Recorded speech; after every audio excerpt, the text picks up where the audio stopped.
mentalki ez da erresa, Azkenean, lehenengo mailara salto egiteak ilusia handia eragiten dio bati, baina gero futbola ikustea nola den barrutik eta oso desberdina da, Azkenean da oihan bat balitz bezala,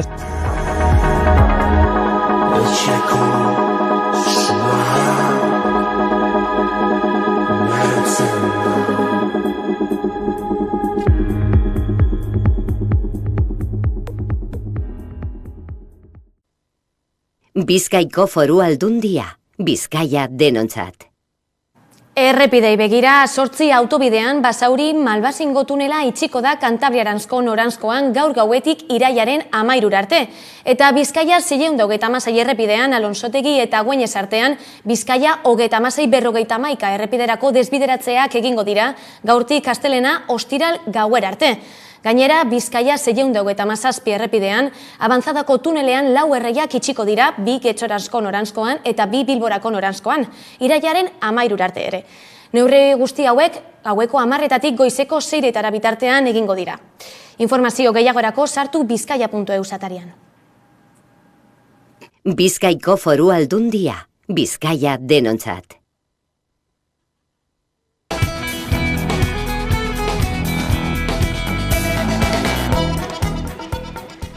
Egun berezia atzokoa Hondarribian, urtero bezala alardearen ospakizuna gauzatu zen. Aurtengoan ordea, Jaizkibelek konpainia gisa desfilatu du lehenengoz eta bai herritarrek eta baita erakundek ere euren babes zabala erakutsi nahi izan zioten.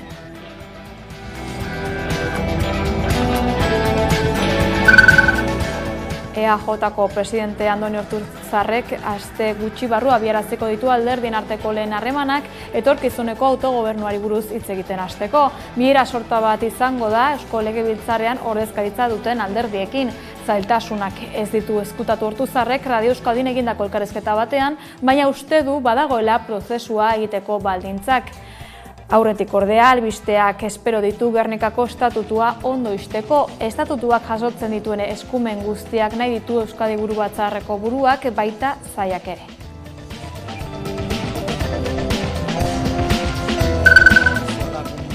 Arnaldo Otegi Bilduren koordinatzaile nagusiak baieztatu du koalizioak parte hartuko duela EAJak estatus politiko berriaren inguruan abiatuko duen bilera sortan eta azpimarratu du norabide horretan aurrera egiteko aukera baten aurrean daudela. Gainera, koalizioak konferentzia politiko bat egingo du irailaren 21 eta prozesua gauzatzeko araudia onartuko du. Otegik adierazi du proiektua berritzen jarraitzea dela helburua.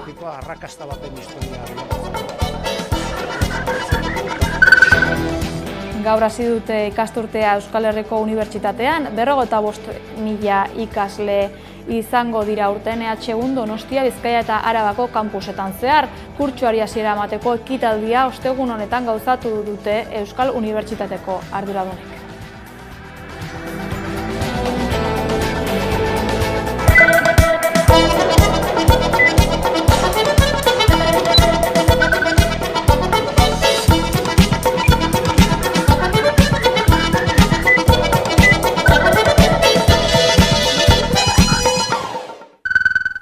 Atzoko Hondarribiako alardea izan zen Jaizkibele konpainia gisa desfilatu zuen lehenaldia. 28 urte igaro behar izan dira alarde parekideak aitzatespen hau lortu ahal izateko. Oraingoan salbuespenak salbuespen herritaren eta erakundeen babesa jaso du Jaizkibelek.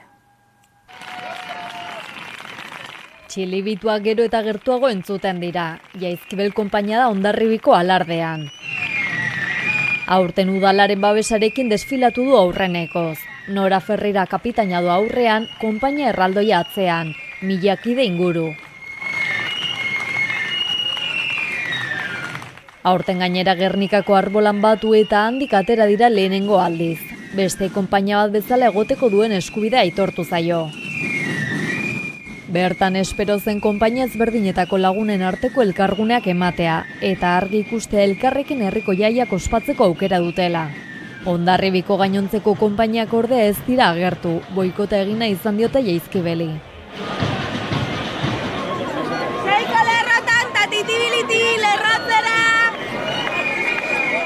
heldu dira goizeko 8 eta hasi dute desfile mixtoa. Kale nagusira bidean dira. Gora Jaizkibel bezalako oihuak eta txalo gailendu dira.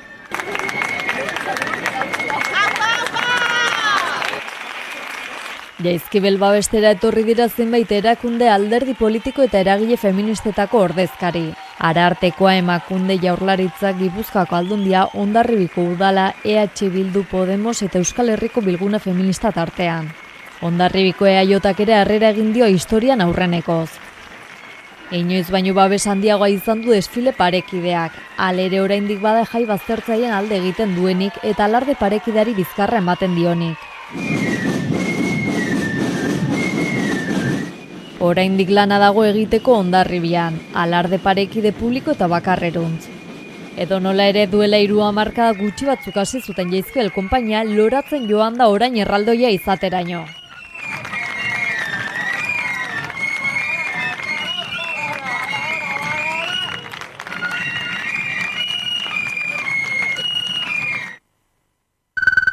Alardearen inguruan leku emandako aldaketa administratiboak positibotzat jo dituzte hainbat alderdi politiko, erakunde eta talde feministek. Azpimarratzekoa da, halaber, udalaren ebazpenak konpainia guztiak elkartzen zituen arren, alarde baztertzaileak ez duela Jaizkibelekin Gernikako arbolan desfilatzeari batera hasiera eman nahi izan. Jaizkibel konpainiak aurten inoizko babes handiena jaso du. Desfile parekide historikoa izan ere Gernikako arbolan egonda aurrenekoz eta zapateroa dantzatzeko eskubidea eman diote. Aurtengo aldaketak aurrera posotza dituzte Jaizkibelen. Asteko eta behin udalak publikatutako ebazpenan herriko konpainia guztiak batera biltzen dituelako Jaizkibel barne.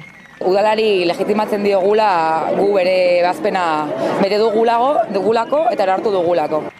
Gainontzeko konpainiek baina ez dute ebazpena bete, ez dira Gernikako arbolan batu Jaizkibelen ondoan utxuna irudikatu dute.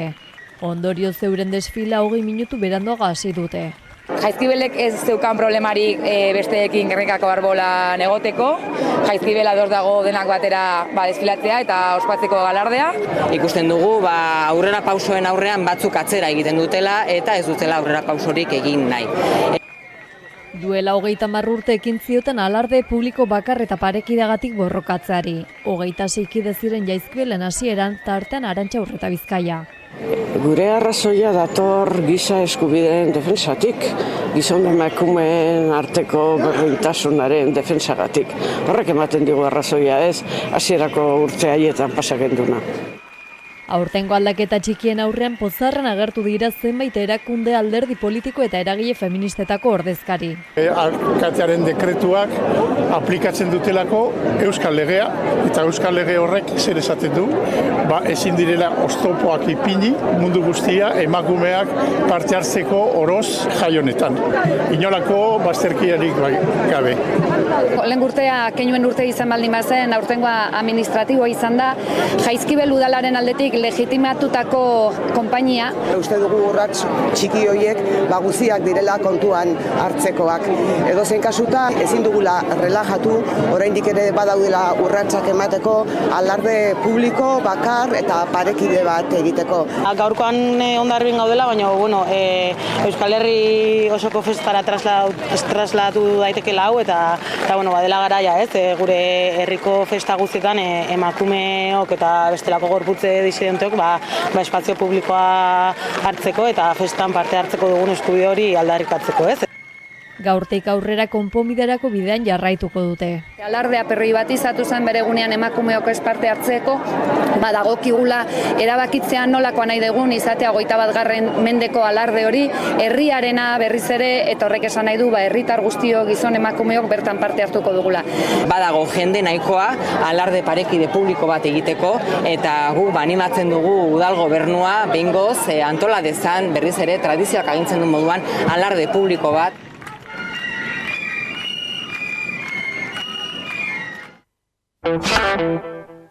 Agerraldia egin du gaur Arnaldo Otegi Bilduren koordinatzaile nagusiak. Baieztatu duenez, koalizioak parte hartuko du EAJak estatus politiko berriaren inguruan abiatuko duen bilera sortan eta azpimarratu du norabide horretan aurrera egiteko aukera baten aurrean daudela.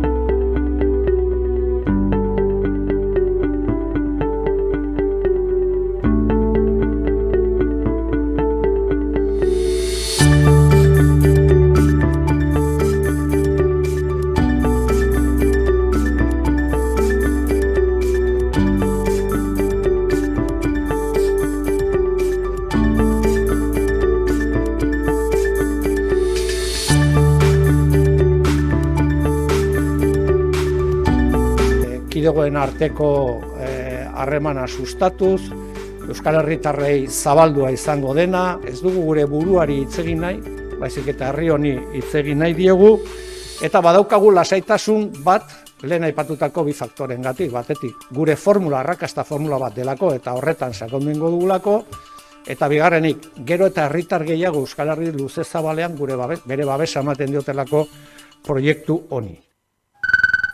Aste gutxiren buruan estatus berriari buruzko bilerak hasiko ditu Andoni Ortuzarrek Radio Euskadin egonda gaur goizaldean eta egindako adierazpenetan estatus politiko berriari buruzko elkarrizketak abiatuko dituela jakinarazi du. Andoni Ortuzar EAJaren Euskadi Buru Batzarreko presidenteak estatus politiko berriari buruzko elkarrizketak abiatu ditu iel amaieran edo urri hasieran gainerako alderdi politikoekin. Radio Euskadin egin dioten elkarrizketan gogorarazi duenez, Espainiako gobernuak eta Eusko Jaurlaritzak bitariko batzordearen bilera bat egitea aurreikusita dute Gernikako estatutua betetzeko geratzen diren eskumenak eskualdatzeko egutegia zehazteko. Horrez gain, Pedro Sánchezek eta Imanol Pradales lehendakariak ere bilera bat adostuta dutela gehitu du. Hori dela eta Gernikako estatutua erabat betetzea espero du eta zailak diren eskumenak ere transferitzea. Ildo horretan uste du egungo estatutuaren amaiera nolakoa izango den argitzen denean momentua izango dela estatus juridiko eta politiko berri baten inguruan hitz egiteko. Ortuzarren iritziz, etorkizuneko autogobernuaz hitz egiteko baldintzak betetzen dira eta Madrilen Pedro Sánchez babesten duten alderdien arteko aliantzak Euskadin errepikatzeko konfiantza agertu du. Bestalde, Ortuzarrek ez du aurreratu EAJaren barne prozesuaren ondotik alderdiaren gidaritzan jarraituko duen ala ez. Alderdiak haren esanetan batetik boto emaileen konfiantza berreskuratu behar du eta bestetik komunikazioa egokitu. Azkenik, abiadura handiko trenaren Nafarroako loturari buruz galdetuta, Ortuzarrek uste du Ezkiotik edo Gasteiztik egitea txosten teknikoen arabera erabaki behar dela. Fronte Popular berriak manifestazioa gauzatu zuen pasaden larunbatean Baionan, Macronek Michel Barnier lehen ministro izendatu izana gaitzesteko asmoz. Hautagai kontserbadorea postu horretarako aukeratu izana errespetu faltatzat jo dute Fronte Popular berria osatzen duten alderdiek eta Barnierren lehendabiziko adierazpenek migrazioa eta segurtasuna aipatu izana ere kritikatu dute. Frantziako lehen ministro berriaren izendapenak hautsak arrotu ditu ezkerreko indarren artean eta horren erakusle asteburuan Fronte Popular berriak Baionan egin duen manifestazioa. Herriko etxetik abiatu eta Baionako kaleak zeharkatu ditu manifestazioak eta bertan izan da Peio Dufo Fronte Popular berriaren hautetsia eta Macronen erabakiaren inguruan bi irakurketa daudela dio. Irakurketa egiten aldira, bat lehen ministro hartzen duela hauteskunde horietan laugarren postuan atera den alderdi batean, hori harrigarria da. Bi, prest dela edozen konpromisu egiteko eskun muturrarekin barne bere politika mantentzeko.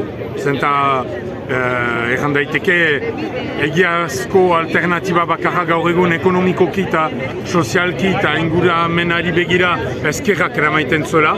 Aldiz Macronek babesteko bere lagunak eta bere interesak nahiago du eskun muturrarekin beraz akordio bat lotu babesteko lehen ministro hori, Michel Barnier. Koleb Katebiel ezkerreko beste hautetsiak bere aldetik esan du, Macronek ez dituela errespetatu tradizio republikanoa eta instituzioak, eta ezin duela aldi berean botere esekutiboaren eta legegiaren ordezkari izan. Aurreratu dutenez, udazken beroa izango da kalean, Macron presidentearen aurkako protestekin. Eta manifestazio jarraiki, Ernaik manifestazio jendetsua egin zuen atzo, Eusko Jaurlaritzak gazte antolakunde horretako kideei, ia 300.000 euroren isunak ezarri izana gaitzesteko. Amaiur Egurrola Ernaiko bozeramaileak azaldu zuenez, gazteria independentistaren posizio politikoa isilarazteko ahalegin bat dira isunak eta erantzun gisa independentzia aldarrikatu dute Donostian egin duten manifestazioan.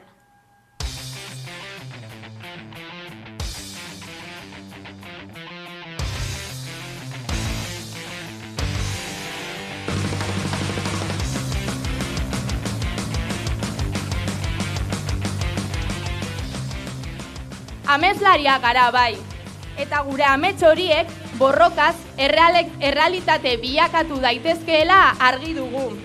Ametsak egi bihurtzera goaz, Euskal Herri aske, sozialista eta feminista irabaztera goaz. Era berean, isunek eragindako zulo ekonomikoa oraindik ez dugu bete, eta hurrengo hilabeteetan zehar ere zuen guztion ekarpena beharrezkoa izango dugu. Eta nola ez, aurtengo udaberrian urteroko zita izango dugu gazteon eskutik ekimenean. Gaurdanik, dei egiten dizuegu gazteria independentistari indarrak biltzen jarraitzeko ekimen horretan parte hartzera. Eta beste hitzordu baten berri ere eman nahi dugu. Proiektu espainolistaren defendatzaileek Nafarroaren zatiketa betikotu nahi dute, gure hizkuntza eta kultura desagerrarazi, eta balio atzerakoiak gailendu. Horregatik, urriaren 12an, Tafallan mobilizatuko gara. Oldarraldi honi aurre egingo diogu eta Euskal Herria antifasista irabaziko dugula argi utziko dugu.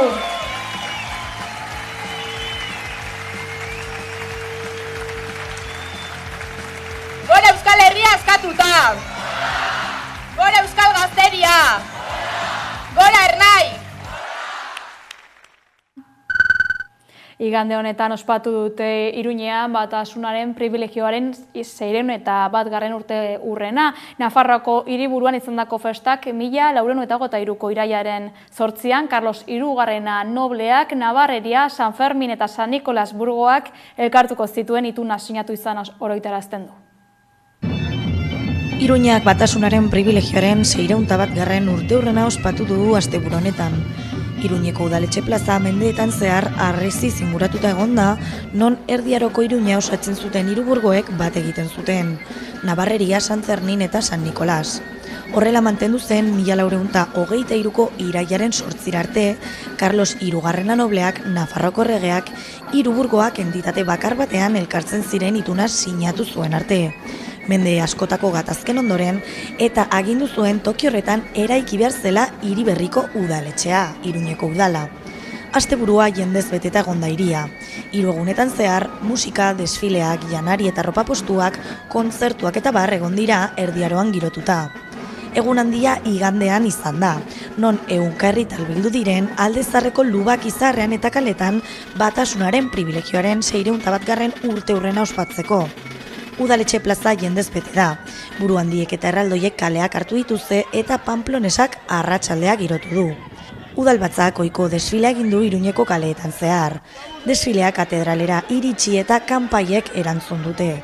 Erraldoiek dantza egin eta Duguna taldeko dantzariek ohorezko arkua egin diete zinegotziei beren makila gorri eta zuriekin. Guztiek dantza egin dute udaletxean, autobus geltokira bueltatzeko unea iritsi den arte. Hiruburgoen soka dantzaren ondoren, erraldoiek autobus geltokirako bide hartu dute, hilaren 21 eta 22an San Fermin txikiton berriro kaleratera arte. Jardunaldia amaiera emateko, El Kolumpio asesino taldeak 1989an Iruñan sortu zen musika banda abanguardista eta alternatiboak doako kontzertua eskaini du Gaztelu plazan.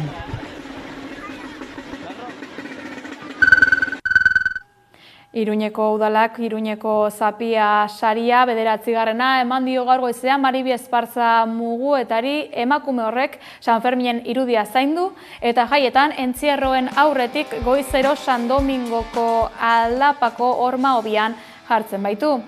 Joseba Siro Gonzaez Iruñeko alkateak idiaren armarria brodatuta duen zapigorria jarri dio eta Mikel Okinena eskultoren Nafarrak egindako burguen batasunaren alegoriaren formatu txikiko eskultura eman dio horiek osatzen baitute aitorpena. Alkateak azpimarratu duenez Iruñeko zapi honekin lana, maitasuna eta buru belarriaritzea aitortu nahi diote Maribi Esparzari.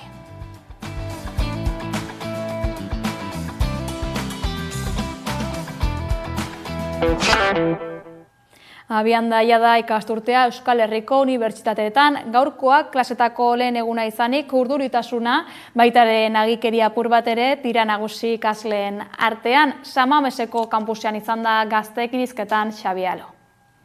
55.000 ikaslerekin hasi du ikasturte berria Euskal Herriko Unibertsitateak, ikasle horietatik ia 9.000 dira aurreneko zaurten matrikulatutakoak, ikasleen 45ek euskaraz egingo ditu ikasketak eta orotara EHUk 108 gradu eskainiko ditu aurten. Euskal Herriko Unibertsitateak ekin dio ikasturte berriari eta horrekin batera 45.000 ikaslek hasi dute ikasturte berria. Ikasle horietatik 10.000ak gradu ondoko ikasketak egingo dituzte. Aurten ia 9.000 ikasle berrik hasiko dituzte unibertsitate ikasketak, Euskal Herriko Unibertsitateak eskaintzen dituen 108 gradutan. Ikasturte honetan gainera logopediako gradu berria eskainiko du EHUk Gipuzkoako kampuseko psikologia fakultatean.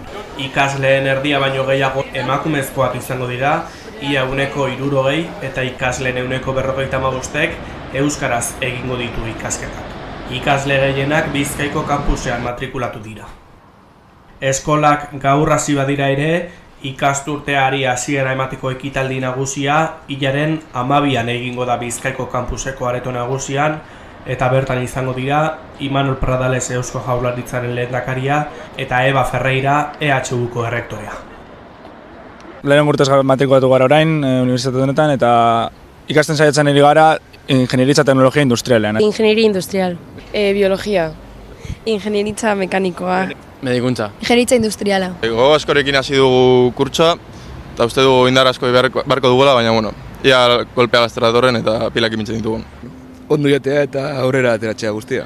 Espero duguna da lehen urtean ez irtetzea unibertsitatetik, aso ikasta lagunak egitea eta gutxienez aurrera joatea karreran. Ondo joatea, ez dakit, gainditzea guztia edo... Ondo pasatzea eta aprobatzea. Aurpegi berriak, jende berria eta dalik eta laizterren bukatzea berriro, eta hau da hiltza berriro. Esan digute oso zaila dela, baina, ez dakit, gogotsu. Lehengo klaseak jasan nahiko lasai esan da, baina erne gaudez, edozein momentuan hasi daitezke zailtasunak eta hori guztia. Hasiera, gogotsu más o menos. Pixka gorra izango da, baina uste duten boakin lortuko egulatazia karrera eta toixeko. Ez, gazteleraz. Ja ingenieritza komplikatua da, beraz, euskeraz komplikatuagoa izatea mentzatu nuen eta gazteleraz aukeratu nuen karrera. Ez, erdaraz. Euskaraz ez dakit asko eta ingelesa ere aukeratu dut eta hori. Batxillergoa euskeraz eman eta azkenean gazteleraz matematikak eta horrela bakit eta hobeto molatzen naiz. Bai. Eta euskaraz ikastaren auto hori, zeba hartu zenuen? Euskara mantentzeko. Beti egin dut euskaraz ikastolan eta orduan segi euskaraz egiten eta badago.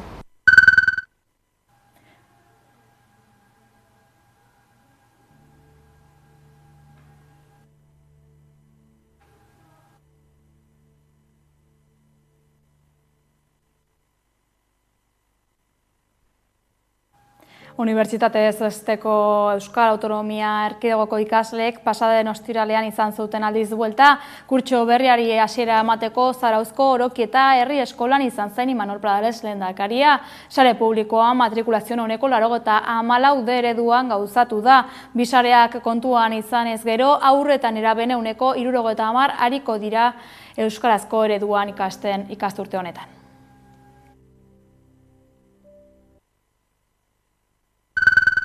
Atzo ospatu zen Oñatin Euskal Diasporaren eguna, 7. edizio honetan, 1974an Ameriketako Estatu Batuetako Boise hiritik Oñatira arte joandako 90 irakasle eta ikasle komendu nahi izan dituzte.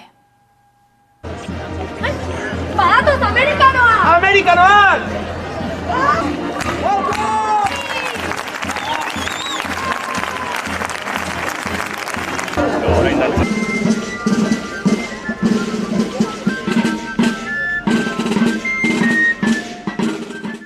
Helburua berrira etortzea zen, kulturaz gozatzera, euskara ikastera, eta hala egin zuten. Bueltan ikasitako guztia Ameriketara eraman eta euskal haziak ainaren zituzten beste behin ere. Hazi berrituak ziren eta sustraiak ondo errotu ziren. Beraien ekarpenari esker, gure hizkuntza eta gure kultura nazioarteko dimentsio berri batera eraman ditugu elkarrekin.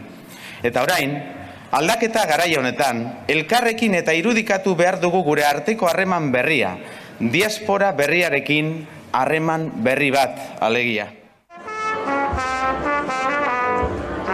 Boizen egongo gara, oinatiarren zai. Eusko Jaurlaritzaren segurtasun sailak 325 ertzain liberatu zituen 2020tik 2023 euskara ikas dezaten. Horietatik 200 inguruk euskara eskakizunen bat akreditatu dute. Bingen Zupiria segurtasun sailburuak eman ditu datu horiek PPko legebiltzarkidea Ainhoa Domaikak egindako galdera bati erantzunez. 2024an berriz beste 21 ertzain sartu dira ertzaintza euskalduntzeko programa horretan. Ertzaintzak 8.000 kide inguru ditu. Zupiriak zehaztu duenez, liberazioa duten ertzainek lanaldi osoa ematen dute euskara ikasten. Liberazio horien kostua 15,8 milioi euro izan zen 2020tik 2023.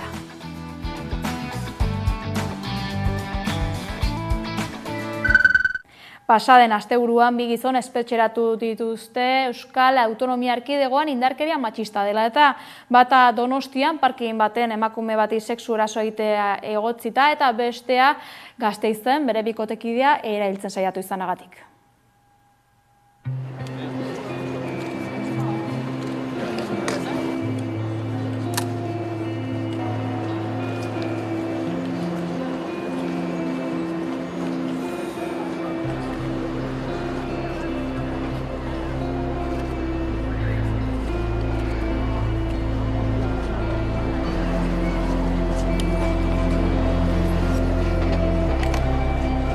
Irtetzen zaidan denengoa da, nazkatuta gaude da.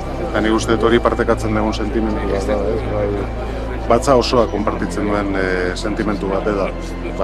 Erasoa sufritu duen biktimari, udadaren eta hiriaren elkartasun guztia adierazi nahiko dugu.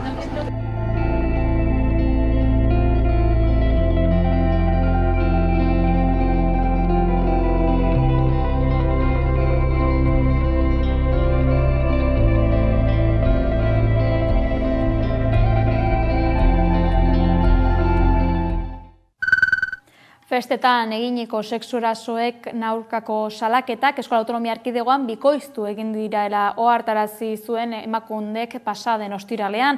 Udarako herriko feste balorazioa egin zuen erakundeak eta Gasteiz, Bilbo eta Donostiako aste nagusitan 19 kasu kontabilizatu direla jakinarazi zuen.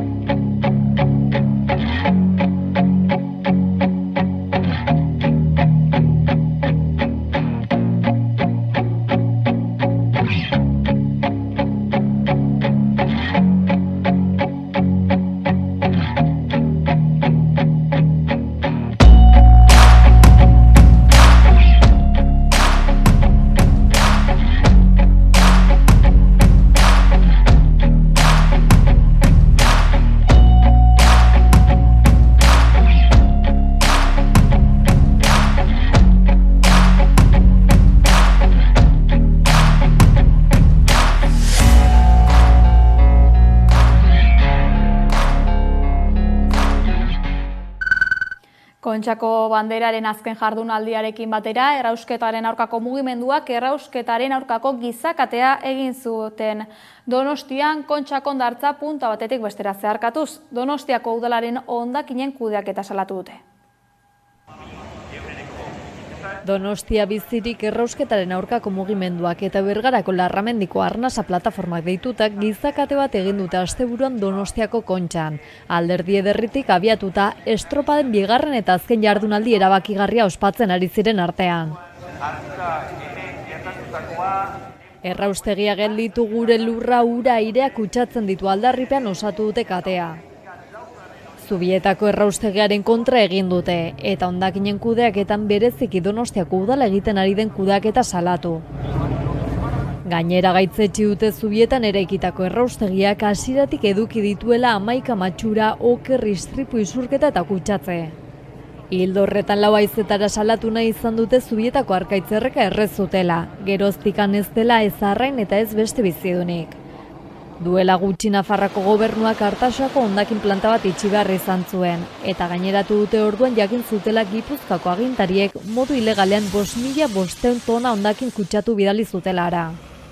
Erraustegiak 100 tona hondakin erreta 3 tona errautso oso toxiko sortzen dituela ere esan dute, eta milaka tona horiek zabor turismoa egiten dutela Gaztelako Santo Benia de Pisuergaraino.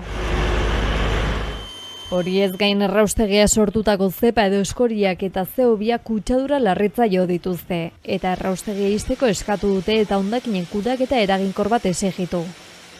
Ekimen honekin beste hainbat eragilek eta alderdiek ere bat egin dute. Eguzki eta ekologistak martxan mugimenduek, Komisiones Obreras eta ELA sindikatuek, edota Ezker Anitza eta EH Bildu alderdiek.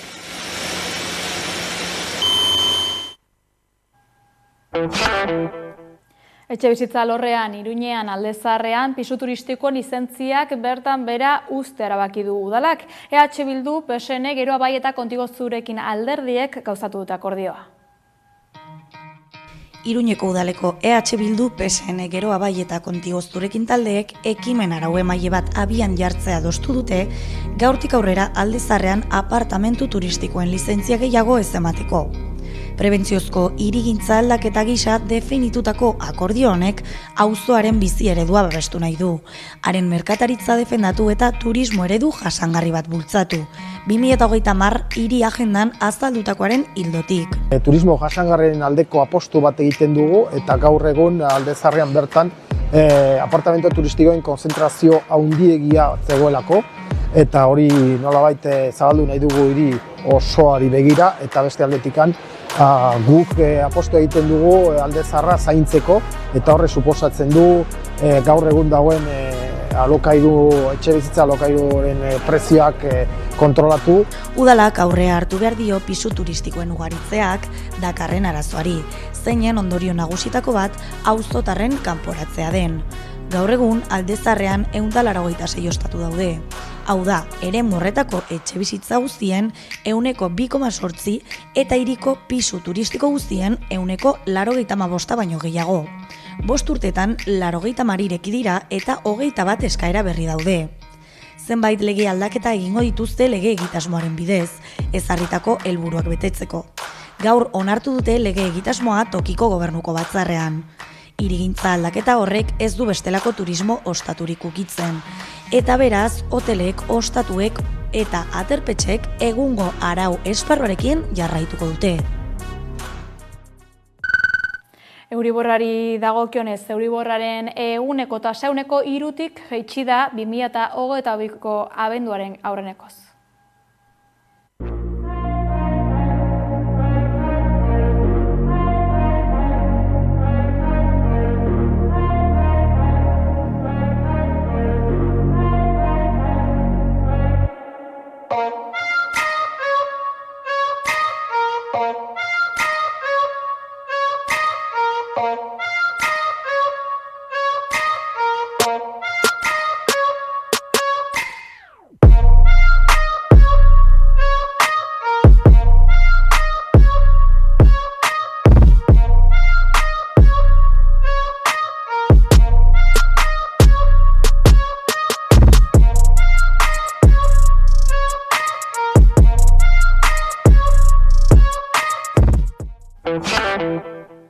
Espainiako lan ministeritzak berriro ekingo dio lanaldi murrizketaren inguruko negoziazioari. Yolanda Díaz ministroa buru den entitateak 40-tik 57,5 jaitsi nahi du astero lan egin beharreko ordu kopurua. Pasaden hilabetetan patronalak malgutasuna eskatu zion Díazi prozesu honetan.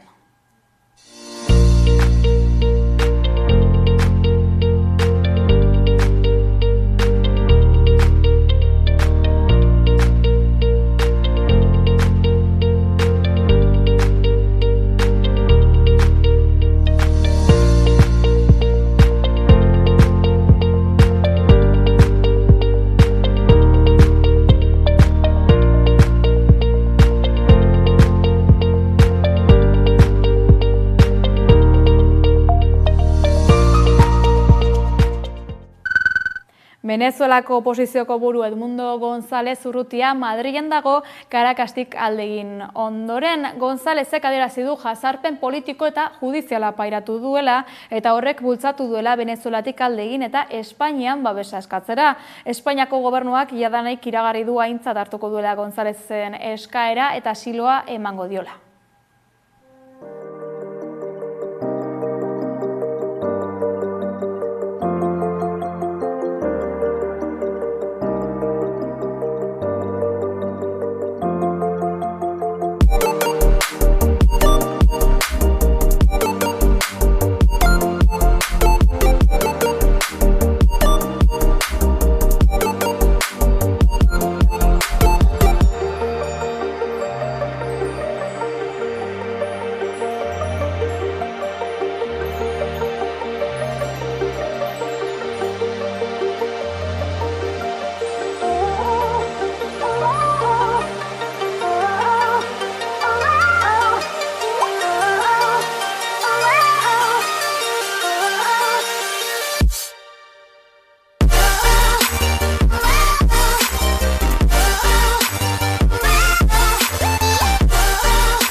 Nazioartetik Euskal Herrira amaitu da Gasteizen festival jaialdiaren 16. edizioa. Telebistako ekoizpenen inguruko festival honek baia Semanita eta Pekin Express bezalako programen itzulera ezagutzera emateko balio izan du besteak beste.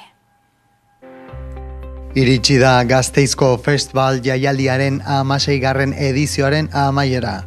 Irailaren 2tik 8 ospatu den telebista jaialdiak Gasteiz telebistaren munduan erreferente bihurtzeko helburua dauka. Regreso a las Sabinas, Alaska Revelada, La Abogada, Pekin Express eta Baia Semanita saioaren itzulera izan dira beste askoren artean aurten aurkeztu diren telebista programa berriak. Jaialdiaren amaiera emateko Ramon García, Roberto Leal eta Carlos Franganillo aurkezleen eta Carlos Latre humoristaren ibilbideak saritu dituzte bukaera ekitaldian. Errekonozimendua eman zaie telebistako hainbat pertsona garrantzitsuri ere. Haien artean Masterchef eta Maestros de la Costura bezalako formatuen abiarazle den Macarena Arreiri, Carlos Martínez kazetariari eta Irene Eskolar aktoresari. Hainbat telebista saio ere saritu dira ekitaldian, hauen artean Iker Jimenez Gasteiztarraren Cuarto Milenio eta Joseba Arginanoren Sukal Herria sukaldaritza saioa. Donostiako zinemaldia izarrez beterik izango da urten ere. Monica Bellucci, Pamela Anderson, Andrew Garfield eta Lupita Nyong'o izango dira euren lanak aurkezten festivalaren 72. edizioa izango den honetan. Donostia alfombra gorria zabaltzeko prest dago. Zinemaldirako 2 aste falta direlarik hiriak aurten ere jasoko ditu nazioarteko zinemaren adierazle handienak. Pedro Almodóvar, Kate Blanchett eta Javier Bardem Donostia sari ez gain Gipuzkoago hiriburura hurbilduko diren hainbat izar ezagutu dira. Irailaren 20 eta 28 bitartean euren filmak aurkeztera etorriko dira Pamela Anderson, Monica Bellucci, Jamie Campbell Bower, Ursula Corbero, Johnny Depp, Andrew Garfield, Tilda Swinton eta Lupita Nyong'o besteak beste. Modu berean egungo hainbat zinemagile garrantzitsuk euren azken proposamenak aurkeztera hurbilduko dira. Hala nola Jacques Audiard, Sean Baker, Edward Berger, Costa Gavras eta Gia Coppola beste askoren artean. Zinemaldiaren 72. edizioaren sarrerak irailaren 15 aurrera egongo dira eskuragarri goizeko 9 aurrera. Iazko harrera onaren ostean, ura bere bidean korala Euskal Musikaren Festa handiaren 2. edizioa ospatuko da irailaren 14. Ez galdu. Ura bere bidean korala ekimenaren 2. edizioa Gasteizko Buesa Arenara itzuliko da irailaren 14. Fair Saturday Fundazioak eta Arabako Foru Aldundiak sustatutako ekitaldian Arabako zein Euskal Herriko abesbatzek ura bere bidean 23 abestien bertsio koralak aurkeztuko dituzte musika talde batekin batera.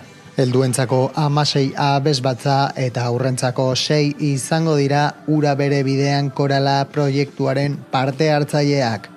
Guztira 500 ahots baino gehiago gehituz. Ekitaldian interpretatuko diren moldaketa koralak Fernando Velázquez euskal konpositoreak eginak dira, eta ikuskizuna beken urtero bertsio sinfonikoan egiten den kontzertuan bezala Iñaki Irastorzak diseinatutakoa izango da. La Voz Benidorm Fest eta Goya sarien ekitaldien esena eta argiztapen arduraduna hain zuzen. Ura bere bidean koralaren 2. edizioko sarrerak eskuragarri daude dagoeneko uraberebidean.eus webgunean.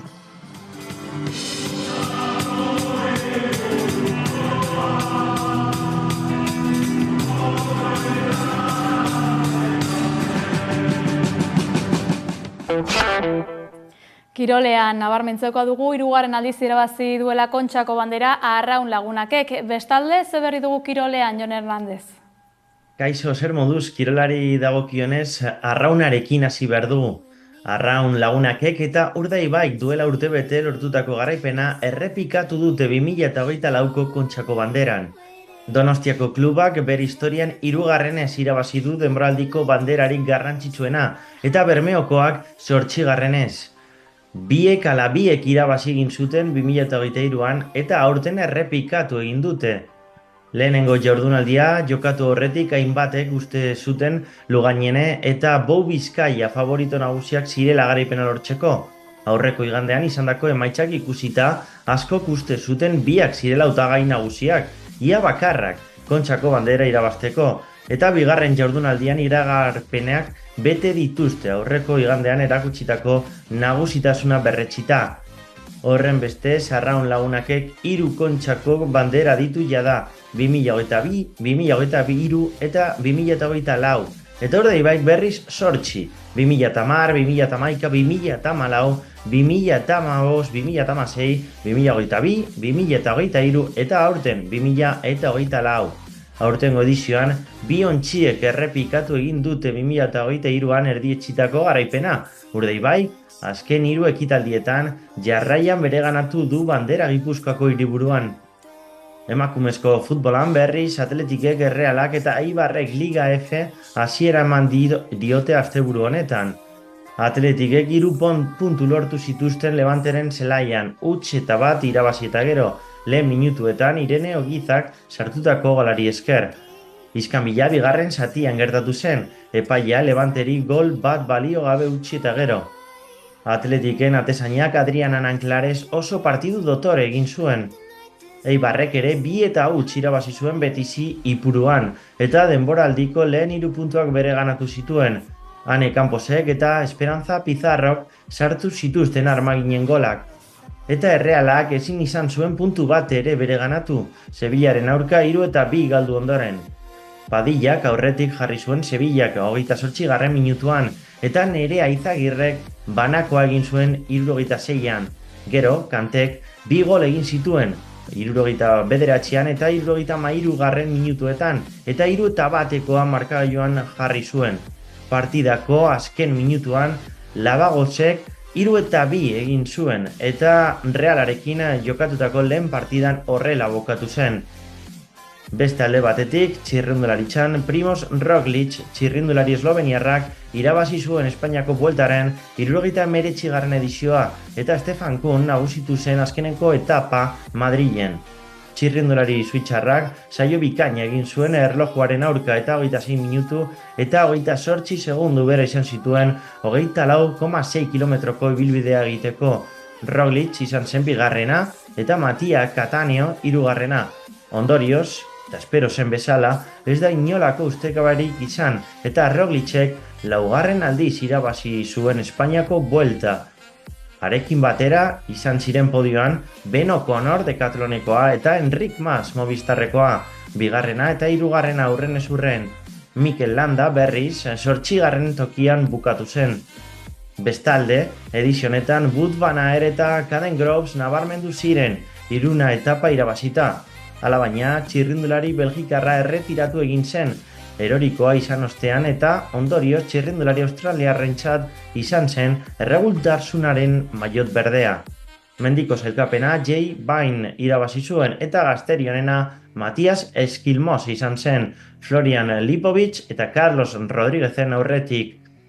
Azkenik, Joko Paralimpikoetan, Higinio Rivero piraguista laugarrena izan zen VL2 200 metroko probako bere finalerdian eta A finaletik pauso bakarrera geratu zen.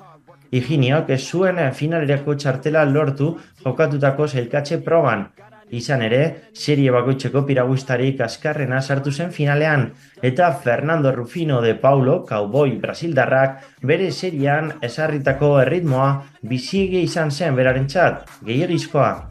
Bizkaitarrak laugarren postuan bukatu zuen bere seria eta finalerdietara pasatu zen.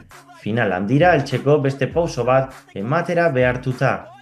Gaur eguneko bigarren finalerdian lehiatzea egokitu zaio, bietan zailenean eta gainera haizea kontra izateak ez zion bat ere lagundu. Riverok laugarren postuan bukatu zuen bere seria 56koan denbora eginda. Bi finalerdiak kontuan hartuta 7. izan da. Parisko jogoetan bere parte hartzea amaitu ondoren Riverok bere hurrengo erronkak pentsatzen hasi da jada. Basque timeko kirolariak 2026an Milan Cortina d'Ampezzon jokatuko diren negu jokoetarako sailkatu nahi du.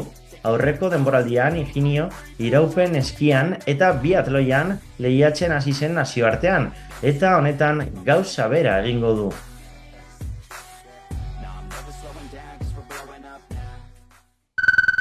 Esan bezala, Kontxako bandera 3. irabazi du Arraun Lagunak taldeak. Ania Perez Fernandez arraunlariak irekin izan da Maika Telebista.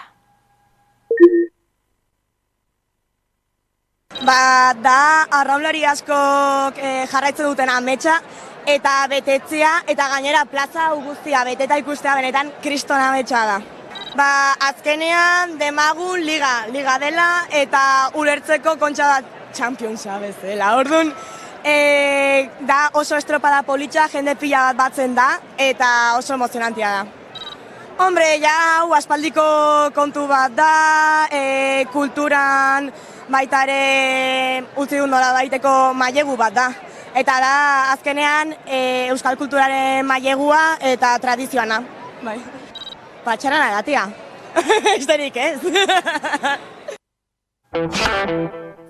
Hasieran esan bezala, egun berezia izan zen atzokoa Hondarribian, Jaizkibelek konpainia gisa desfilatu baitzuen lehenengoz. Desfilaren aurretik Nora Ferreira Jaizkibel konpainiako kapitainarekin biltzeko aukera izan du Maika Telebistak. Adi esandakoari.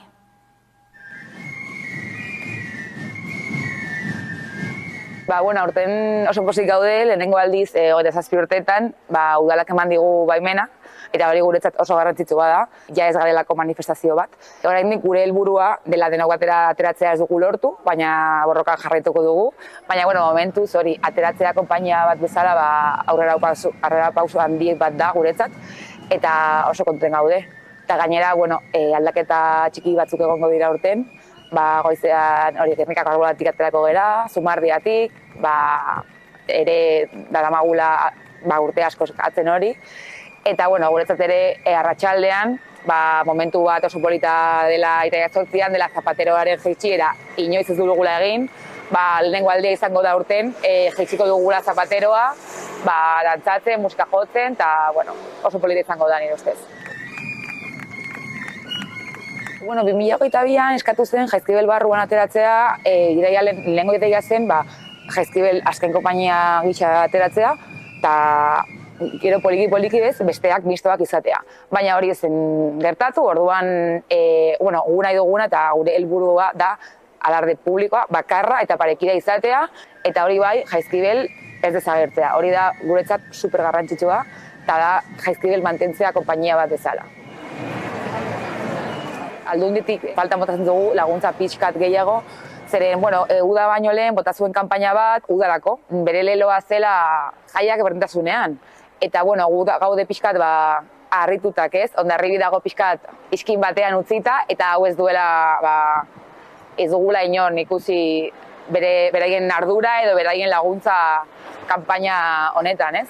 Eta gero udala, bueno, udal gobernu aldatu zen den urtean, badakigu aurtengo gobernua ari dela aurrera pausoak ematen eta beraien helburua pentsa nahi dugu dela alarde publikoa eta bakarra izatea, eman dizkigute aurrera pauso txikiak, baina guretzat gure helburua ez dugu ahaztu nahi, dela emakumeak parte hartzea gure herriko jaietan, eta hori oraindik ez dugu lortu eta ez dakigu noiz lortuko dugun, batzutan pixkat urruti ikusten dugu oraindik. AJak inoiz ez du lagundu, abotzaritzekin aurrera pauso txiki batzuk lortu ditugu, baina 4 urte egongo dira, ez dakigu gero jarretuko duten edo ez, eta momentuz guretzako dira aurrera pausoak, eta eskertuta gaude.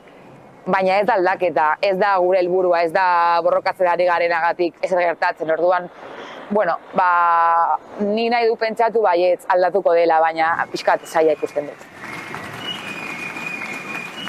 Ia 30 urte doaz borrokan alarde parekide publiko eta bakarraren alde. Gutxi batzuk hasi ziren, baina orain 1000 gora dira. Helduak diren emakumeak asko batzordean daude eta jarraitzen dute borrokatzen, aurten, 2008an jarraitzen dute borrokatzen 30 urte baino gehiago, daramate hau pentsatzen, planeatzen, eskatzen, eta nik eskertu nahi nioke ere beraiengatik gaur hemen gaudela eta gaur ez daude plastikoak, ez daude pankartak, eta haien esker beraiek egun batean pentsatu zutelako gu ere parte hartu nahi ditugu gure herriko jaietan, hemen gaude, niretzat dira erreferente bat, egia esan, ni espero dut 20 urte barru, Hondarribiko neskak ja parte hartu edo ez parte hartu, baina bere aukera izatea. Ni txikitan goratzen dut, etortzea nire lagunekin kale nagusira, 13-14 urteekin, eta etortzen ginen leku hartzera, goizean, baina hori etortzen ginen eta jaizkibel txalotzen genuen, ez? Eta plastiko horrean jartzen genuen, eta, bueno, gogorra zen ere, ez hain gogorra desfilatzearekin konparatuta, baina hori, insultoak, oiukatzen ziguten, esaten ziguten ez gineaterako kantineraz, zen pixka bat, como beldurra, baina ni beti izan dut argi, jaizkibel txalotu dut, eta gero ja 20 urtekin uste dut, 19 urtekin desfilatu nuen lehenengo aldia izan zen, eta super pozik, egia esan, parte hartzeaz, eta orain kapitania naiz, eta hori handi bat niretzat kapitania izatea.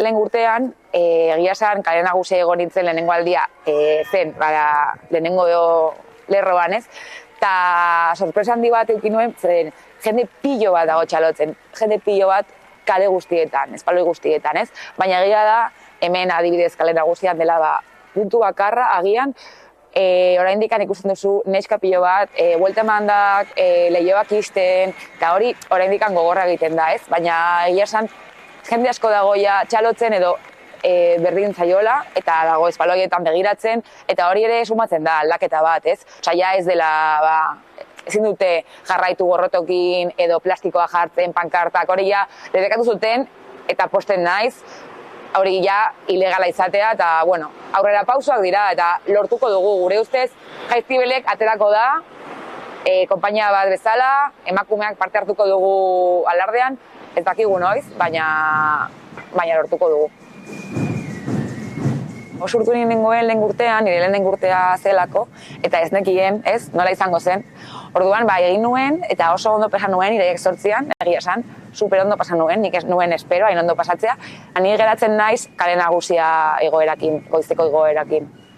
Oso politia izan zen eretzat sartzea eta hori, jende guztia txalotzen zegoen, baina urten nago urdurigo, jada dakidako zer den, eta zenbat jendea dago espaloietan, edabideak, hitz egitea edabidekin, Guadalupera ere meza sartzera, direla gauz asko egin behar ditu dela egun horietan, eta, bueno, baina gogoekin nago, bai.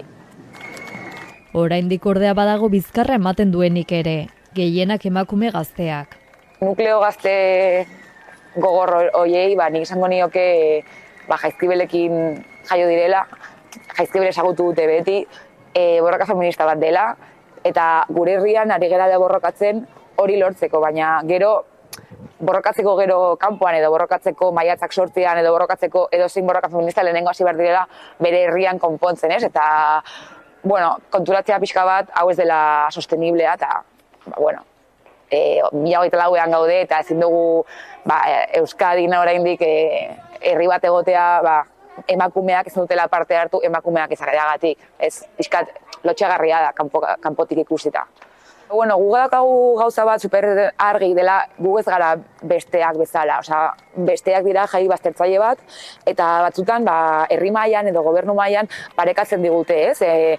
Batek nahi du zerbait eta beste batzuk, eta ez da berdina, zeren beraiek jai bat baztertzailea daukatela, eta gu Jaizkibel konpainia gara mugimendu feminista, ez? Orduan, beraiek daude oso haserre, baina hor guk ezin dugu ezer egin.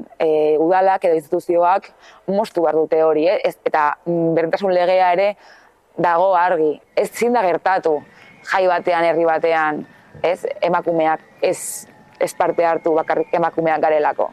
Orduan, bueno, hori norbaitek goitikan moztu behar du, haserre horiek moztu behar ditu, eta, bueno, hori Jaizkibelek gure mugimendua eta gure martxan jarraitzen dugu, baina guk ezin dugu beraien gorrotoa moztu, ez? Norbaitek goitikan ez mozte arte.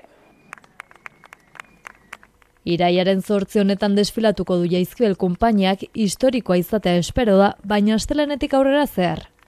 Jaizkibeleko batzordean egiten ditugu bilerak astero, urtean zehar, eta, bueno, batez ere esatea gu oso positibo mantentzen garela, borrokan jarraitzen dugu, bai gustatuko litzaidak esatea eta argitzea Jaizkibel bere eskubidengatik borrokatzen duela, eta ez du borrokatzen besteei ezerkentzeko, eta oso importantea da, ez, gurea nahi dugu eta lortuko dugula, eta, bueno, astelehenetik 9 aurrera borroka mantentzea, eskatzea gurea dela lardi publikoa, parekidea eta bakarra izatea, eta gure borroka feminista jarraitzea.